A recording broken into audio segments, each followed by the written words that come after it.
In my last essay, we unpacked two-step flow theory, the decay of clarity, a concept born in the 1940s, which revealed how information doesn't directly influence the masses but filters, first through self-proclaimed opinion leaders who regurgitate and pass it along.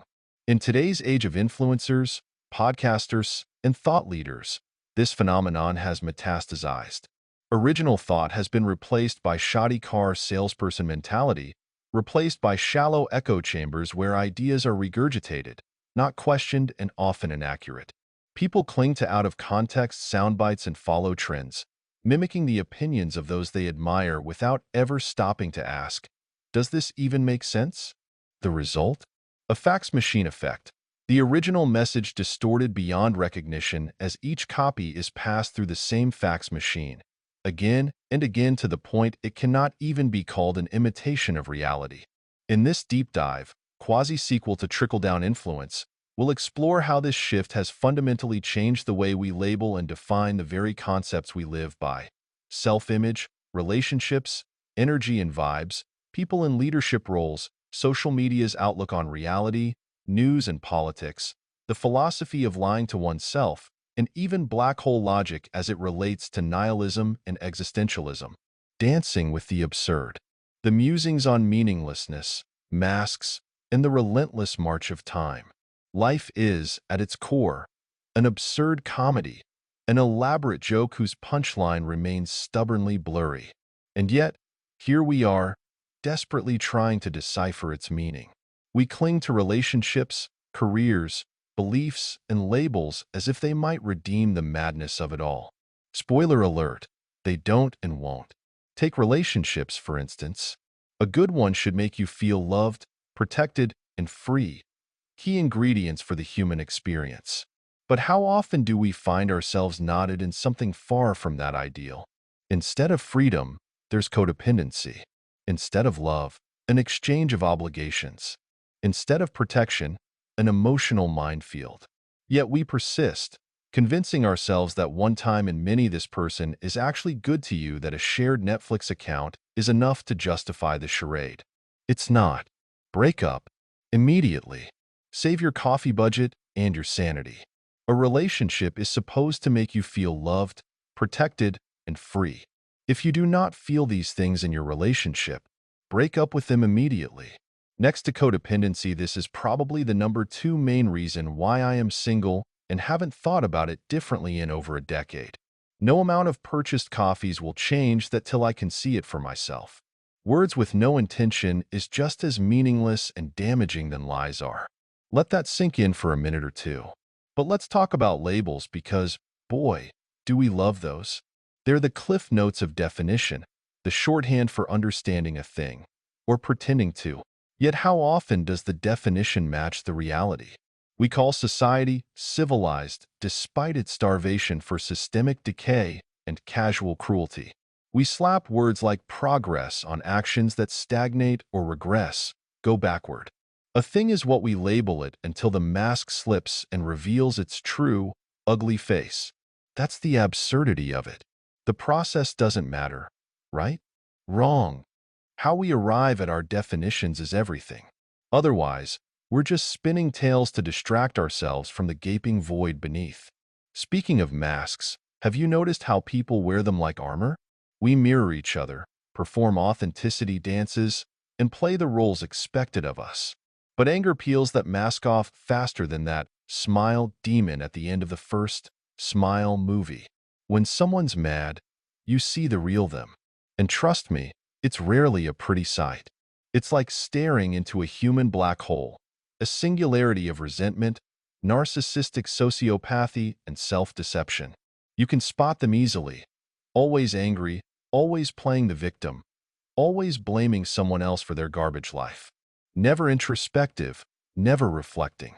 They'll drain you of energy, of hope, of patience, of house and home and your bank account. If they're not actively draining you, they're just waiting for the right moment to flip the switch and siphon what's left.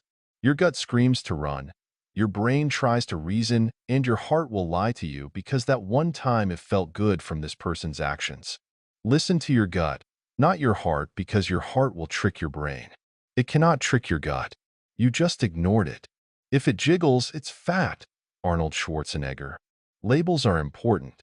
They are definitions for whatever a thing or this thing is. It is its attributes. However, when the definition of the label doesn't actually match up to what the thing is and or represents is when delusion creeps into it. Beware of such things. We live in a cult tour where a thing is a thing till it is not. How we got there is unimportant. Oh, but it actually is. It actually is. It is important when said process has no logical basis for existence other than a feeling, which is a belief, which is an opinion. While truth and facts can be generated in this way, it is not always, nor even most of the time, or even some of the time. This desire isn't to evolve or expand in any way. It is to control, devolve, and keep in a box the origins and original state of the concept. So does this statement say the hard truths? It sure does. It can also motivate, but if it triggers, we should ask why that is. You cannot blanket statement a thing into conception. It must be labeled, and that label must have a logical definition for it to take hold. Energy. The universe's currency. Mine's literal currency of the universe, and I've learned to guard it fiercely. Most people are counterfeit, a lesson I've learned from hanging around the wrong crowds. You can and will lose parts of yourself. It's a bleak equation, but it's also liberating. Cut them off. Be ruthless about that. The fewer black holes in your orbit, the better. Anger can bring out both the absolute truth of who a person is, and those brief moments can undo a lifetime of work and possibly a lifetime of lying to oneself. I have seen this firsthand. I have also experienced it to such a level. Above all else, I do my very best to stay away from situations and people that bring that out of me. My personal ability when I lash out in this type of anger can make one believe I am a personification of Satan itself. I am not that bad a human being when compared to most that have been a victim of the system of one's emotional and mental turmoil. You know what's hilarious? The way people act like relationships are some mystical bond when really it's just a glorified energy exchange. Surround yourself with the wrong people, and suddenly you're broke. Emotionally, mentally, physically. The modern women that complain why they are single should really pay attention to deep dives like this. The most unattractive thing I see in women is codependency. The big red flag? I ever tell you all how much I hate the color red outside the aesthetic? A color that looks great but always seems to represent something that a person or a group of people will find something negative about. How you feel after hanging out with them. Do you feel lighter, happy, maybe even inspired? Cool. They're probably not terrible. Do you feel drained, stressed, like you need a nap and a stiff drink just to recover? Yeah, they're bad news. And you know your gut is screaming it before your brain catches up. Listen to it. Honestly, my circle's tiny for a reason. Less drama, less noise, less emotional vampires. Just people I know, I can trust to have my back, and I do the same for them. If it's not mutual support, it's not worth my time and my universal currency. Nova. Something new. Of course, the absurdity extends beyond personal relationships. Our broader systems and political affiliations are just as flawed, just as blind to their own contradictions. People tend to associate and or glorify hard work, duty, and service with a positive outcome. That also just isn't real or true. Tell that to the 30-year habitual smoker who gets lung cancer and dies a horrible death. Now, do they deserve this horrible death? No, of course not. No one actually deserves this. However, they earned it. They did the hard work. They did their duty as a loyal smoker. They served blindly to the tobacco companies to get there, though. Tell that to the minimum wage workers drowning in debt and can't pay their rent. Tell that to medically ill or injured patients who cannot even get their insurance companies that they pay out each month to keep their mandate to its customer base, us. The truth is that effort doesn't always yield positive reward.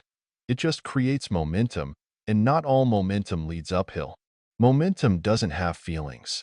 It's just a thing we have a misunderstood relationship with, and that thing does not care whether you believe it is real or not. Logic simply does not care. It's logic. It makes sense whether you want it to or not. It just is. 1 plus 1 does not equal 3. And yet, we label ourselves a civilized society. We wear it like a badge of honor while shoving our collective heads in the sand. Is it any wonder that people snap under the weight of this hypocrisy? Violence is never justifiable, but it's often understandable. That's the uncomfortable truth. We're a species teetering on the edge of chaos, pretending that prayer will keep the facade of civility holding on. It won't. Not forever. People of today really do not understand dimensional thinking or appreciate the concept of infinity in relation to finite time, like a human lifespan. They do not understand it, nor do they respect it. On December 4th, 2024, United Healthcare CEO Brian Thompson was stalked, shot, and killed in a shocking act of violence outside the New York Hilton Midtown Hotel. The alleged shooter, Luigi Mangione, was captured shortly after and found to have penned a manifesto rallying against the injustices of the healthcare system, an industry he accused of thriving on greed at the expense of human lives. While the act itself was horrifying, it illuminated an uncomfortable truth. Society's lie of civility is wearing thin, and the systems we rely on to define fairness and justice are unraveling. People are reaching a breaking point, and the cracks are showing not just in the extreme actions of individuals, but in the very fabric of how we function as a collective. The question isn't just what led to this specific tragedy. It's how we, as a society, got here in the first place. What does it mean to be civilized when the very systems we champion often push people to the brink? I am like some, or even most of you, in some medical way or another. I have been denied twice for Social Security by people who literally have no real understanding with people with real disabilities, how it affects their ability to gain jobs they can do, feel comfortable doing, and do not add additional stresses upon that could adversely affect their disabilities. I am sorry this happened to this person. However, I understand it. I usually would have a little more real human compassion and or value with violence in general, but when I look at what this one guy represents, I am surprised how rare this actually happens. Granted, this one person may or may not be directly responsible. However, he is the captain of the ship, and the captain of a ship assumes all responsibilities of the people and policies they govern over. How many people under this CEO work very hard at finding some sort of logical loophole in their contracts to keep the customer base, us, paying their monthly fees while denying as many claims as possible? That's right. Instead of hiring people to find out whether or not the claim is legitimate, they hire people with the core mission to find a way to deny these people.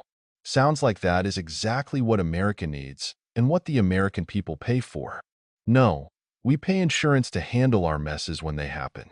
We paid into the system, and when we need the system to keep their mandate, they find some way to deny all accountability. Is it really a surprise anyone, one or more would not see this for what it is and then take action about it? Regardless, if we look at the act of murder as right or wrong is irrelevant. The question is, how did we get here to begin with?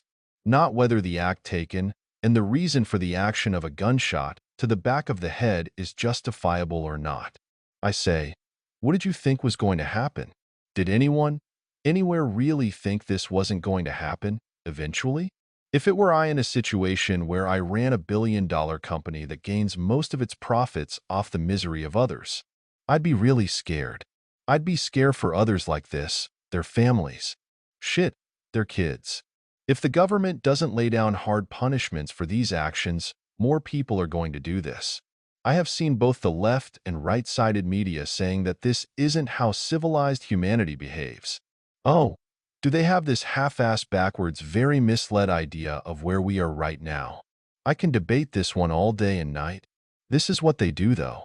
They will get deep on a subject contextually when it benefits them, but when it shatters their control, they apply their one-size-fits-all approach and hide behind that.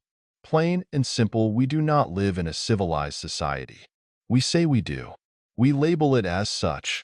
But in actual practice, we are one step away from the edge of the singularity. A place where once you are in it, you can never escape it. Humans as a whole are almost at the edge of that point. After that, it is a slow death till all of humanity is gone. As I have said, I have seen both the left and right-sided news media doing this, but it was Fox News putting the political spin on this where they shouldn't have. They immediately pointed at the left media for glorifying this, but they really weren't. They were trying to explain why it is understandable while not acceptable, but understandable. Because the left media is so left-biased, their spin on everything tends to make the right-sided news media react to it. I just didn't agree that the right looked at the left and pointed fingers when both sides of the news and the people that follow them said virtually the same thing, but in different rhetoric, which does not require facts or truth in its wording to be labeled as rhetoric. People of all makes, models, and yes, political affiliations are saying good riddance. While I do not support acts of violence like this, I do understand it. One can understand something and even agree to an extent and not be for the murdering of CEOs who represent pain and misery for many Americans. I don't just pick on the left. Here is a clear virtue signal from the right media, probably and mostly Fox News. I really hate when both sides of the media paint this trash up for all of us to consume and then turn around and all those alleged facts, news, being considered informed. Trash. I feel the same about the United Healthcare CEO. He may not have deserved what happened to him, but damn it, he did the work to get there. If one makes their living off the backs of others, and that work causes massive amounts of pain and suffering to its own customer base, is it really a surprise this happened? I am surprised it hasn't happened. I don't know, daily. It would not be a surprise that terminally ill people out there frustrated, fantasizing about plotting, and now the media just gave a pass for others to do this. Granted, they are not saying it directly. The left is playing the hero card while the right is disgusted by anything the left does or says, which is exactly what the left did for the last decade to the right. This is why I am cynical about this stuff. It is a hideous fashion show in and of itself. It isn't even self-aware enough to notice what it is doing. Or maybe it is. So while I do not directly think it is cool to make waves like this, it isn't at all a surprise either. It's understood. Just people do not want to have uncomfortable conversations about where we are as a society and why these things happen. I have found over time with my interactions with people with money is they lack situational awareness about the implications of what they represent. When you're the captain of a ship, you're responsible for everything that happens on it, good or bad. This includes the actions of the crew because their behavior reflects directly on you as the leader. Now apply that to big business, especially tech, pharma, and the media. That concept always stuck with me. I am a firm believer of black hole logic, that if you get too close to the singularity no matter what you do, you are getting sucked into it. Situations, feelings, and even people can be like that too. They are black holes. If you happen to notice them, the best you can do for yourself is ignore them. Don't even let them know you noticed them or their actions. Nothing. They can grab onto anything, and once close enough, the hole does its thing. Consumes. If you know a person, situation, or have feelings like this and you are close to them, you will probably never be able to do enough for them, and that is the point.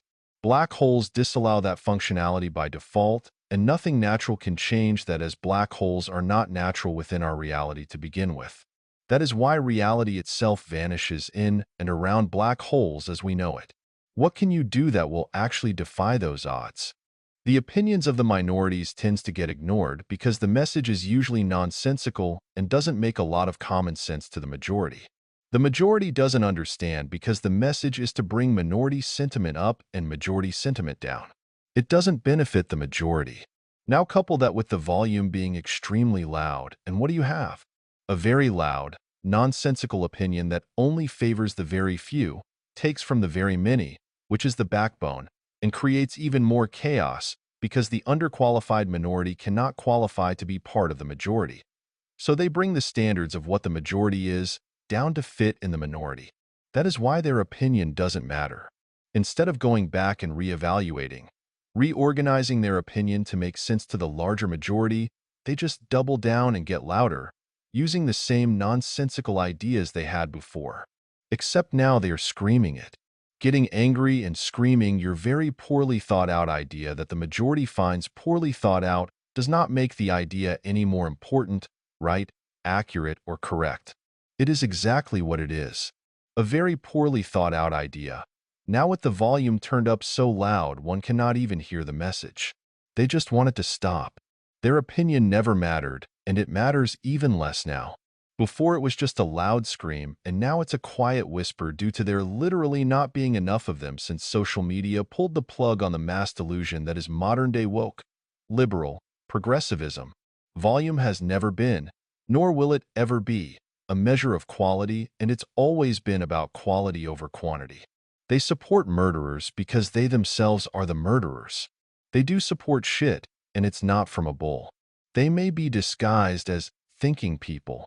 Their version of thinking can only be defined as pseudo-intellect, where the word pseudo literally means made up. Even the punk rock movement of the late 1970s, all of the 1980s, and in a different way, the 1990s, isn't even punk rock anymore.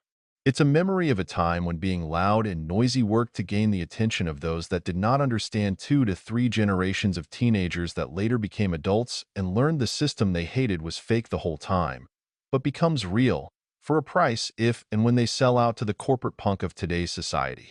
The punk of today is Jimmy Kimmel, a corporate troll that says they are punk, but really just a talking head of bullshit that's paid and taken care of by the very people punk was supposed to hate. So yeah, those people that literally creep into some of your all's direct messages, belittling you in the DMs, is because they do not want others to know of how much a lazy piece of shit human they really are. People who do things in shadows are cowards. If they really believe what they believe about you, or the winning side of this single snake with 2 heads facing each other would not be afraid to announce that on the public side of the platform. No, they do it in private, because they do not want the masses to know who they are, how petty they are, and what they're really about. Only weak losers want to dictate to others from the back. They cannot lead from the back. You have to be in the front, and to get to the front you have to endure a lot of crap from extremely superficial and weak-minded narcissistic sociopathic people that actually hate themselves more than they hate you. Something about people who attempt to lead from the back with rhetoric, which is just fancy talk to make things that do not add up. Rhetoric does not require facts in its words to be true or real, just that phrases sound like they are true or real. One cannot lead from the back, because leadership requires setting the direction and being out front to guide others. If one or many are always behind, they can't inspire, make quick decisions, or effectively address challenges as they arise. Leadership is about being visible and proactive, not passive or hidden. Most people doing things in the shadows are shady, up to no good, want to cheat you, and you not know it is them. I do not know what is more cowardice than that. So, taking a little bully jab here, and they're disguising it as a joke, is someone working, dealing in the shadows. One cannot explain logic, common sense, or even critical thinking to others that live in the shadows. They have their own goals of being miserable, and their only motivation is to make you and others not like them, just as miserable as they are, if not more. Above all, don't lie to yourself. The man who lies to himself and listens to his own lie comes to such a pass that he cannot distinguish the truth within him or around him, and so loses all respect for himself and for others. And having no respect, he ceases to love, and in order to occupy and distract himself without love, he gives way to passions and coarse pleasures, and sinks to bestiality in his vices, all from continual lying to other men and to himself. The man who lies to himself can be more easily offended than anyone. You know, it is sometimes very pleasant to take offense, isn't it? A man may know that nobody has insulted him, but that he has invented the insult for himself, has lied and exaggerated to make it picturesque, has caught at a word and made a mountain out of a molehill. He knows that himself, yet he will be the first to take offense and will revel in his resentment till he feels great pleasure in it, and so pass to genuine vindictiveness. Fyodor Dostoevsky's novel, The Brothers Karamazov.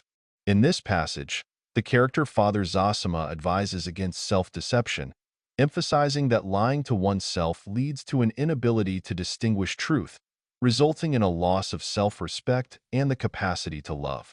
This self-deception can cause individuals to take offense easily, even inventing insults, leading to genuine hostility. What's left then? Why keep going when every step feels like walking a treadmill pointed toward entropy? Because even in the absurdity, there are moments, tiny, fleeting sparks of meaning, a shared laugh, a kind gesture, perhaps the best sex you ever had, and from the least person you expected it from and where. A rare connection that doesn't drain but fills. These moments matter, even if they're doomed to decay. So, what's the point? Maybe there isn't one. Or maybe the point is simply to keep dancing with the absurd, to find joy in the futility, meaning in the nonsense, and connection in the chaos. It's not much, but it's enough. And if it's not, well, at least it's honest. Above all, don't lie to yourself. Reality is already cruel enough without the weight of self-deception. In the end, we're all just cosmic dust swirling in the vast absurdity of the universe. But for a brief moment, we're here. So why not laugh at the joke, even if we don't understand the punchline? For the love of sanity, start loving yourself more. Then I glanced at the ring on my finger, the snake that eats its own tail, forever and ever. I know where I came from, but where did all you zombies come from? Robert A. Heinlein. All you zombies. Absurdus Definimus. Latin for We Define Absurdity. By David Angelo Mineo. January 22nd, 2025. 4,397 words.